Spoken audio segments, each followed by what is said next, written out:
Hi. இன்றைக்கி எங்கள் வீட்டு காலை நேரம் பார்க்கலாங்களா? இன்றைக்கி சாம்பார் பொரியல் தான். ஃப்ரைடேனாலே அந்த சாம்பார் பொரியல் வச்சா தான் இன்றைக்கி ஃப்ரைடே மாதிரியே இருக்கும். சரி, இன்றைக்கி எதுவும் வேலை பெருசாக இருக்காது, வெறும் சாம்பார் பொரியல் தானே, கொஞ்சம் லேட்டாக எழுந்திரிச்சு பண்ணலாம் அப்படின்னு 6 மணிக்கு எழுந்தேன். ஆனாலும் இன்றைக்கும் நிறைய வேலை தான். ஏன்னா காலையில் டிஃபன் அப்படி சட்னிலாம் பண்ணுற மாதிரியா இருந்தால் தான் டைம் ஆகும். அப்படியே தோசை ஊற்றிட்டு அந்த சாம்பாரே வச்சு சாப்பிட்டுக்கலான்னு பார்த்தா தான் காய் கட் பண்ணுறதுக்கே எனக்கு நிறைய டைம் ஆகிடுச்சு. ஏன்னா 2-3 காய் போட்டு, ஏன்னா சாட்டர்டே வந்துச்சுன்னா காயெல்லாம் வீணாக போயிடும். இந்த ஃப்ரைடேவே இருக்கிற காயெல்லாம் நான் போட்டு சாம்பார் பொரியல்லாம் பண்ணிடுவேன்.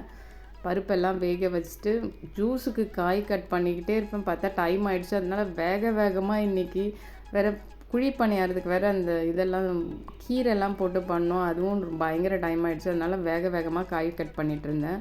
பொரியல் இந்த பக்கம் சாம்பார். நம்ம என்றைக்கு ஒரு நாள் சரி இன்றைக்கி எல்லாம் க்ளீனாக இருக்குது, எதுவும் திருப்பி துடைக்க தேவையில்லன்னு நினைக்கிறோமோ அன்றைக்கி தான் சாம்பார் கீழே சிந்தும், உப்பு கொட்டும், எல்லாம் நடக்கும்.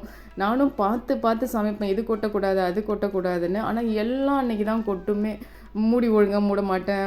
இப்படி வைக்கும்போது தானாக விழுந்துடும். அது என்றைக்கு அந்த க்ளீன் பண்ணி வச்சு வீடெல்லாம் தொடச்சி வைக்கிறனோ அன்றைக்கி தான் நடக்குமே. அதே மாதிரி தான் இந்த ஃப்ரைடேயில் முன்னாடி நாளே வீடு தொடச்சி வச்சா இது கொட்டுறது, கீழே கேஸ் மேலே அது ஊற்றுறது, ஐயோ செஞ்சு பார்க்குறதுக்குள்ளே கிச்சனே கன்றாவியாக இருக்கும். அந்த மாதிரி தான் இருக்கும். பொரியலுக்கெல்லாம் காய் கட் பண்ணிவிட்டு இந்த பக்கம் பொரியல் ஆல்ரெடி 7:45 ஆகிடுச்சு. 8:15க்கெல்லாம் சாப்பாடு கட்டணும்னு வேகமாக மாங்காய்லாம் போட்டு தான் சாம்பார்.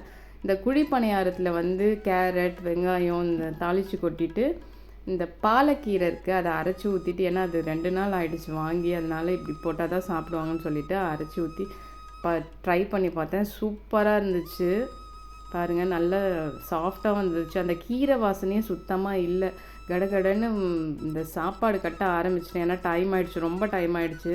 அப்புறம் ஃப்ரூட்ஸ் பாக்ஸுக்கு என்ன ஃப்ரூட்ஸ் கட் பண்ணி வச்சாலும் இந்த ஆப்பிளும் இந்த ட்ராகன் ஃப்ரூட் வச்சா மட்டும்தான் அந்த பாக்ஸ் காலியாகி வரும். மீதி எது வச்சாலும் அப்படியே எடுத்துகிட்டு வந்துடுவாங்க. இன்னொரு வீடியோவில் பார்க்கலாம். பாய்.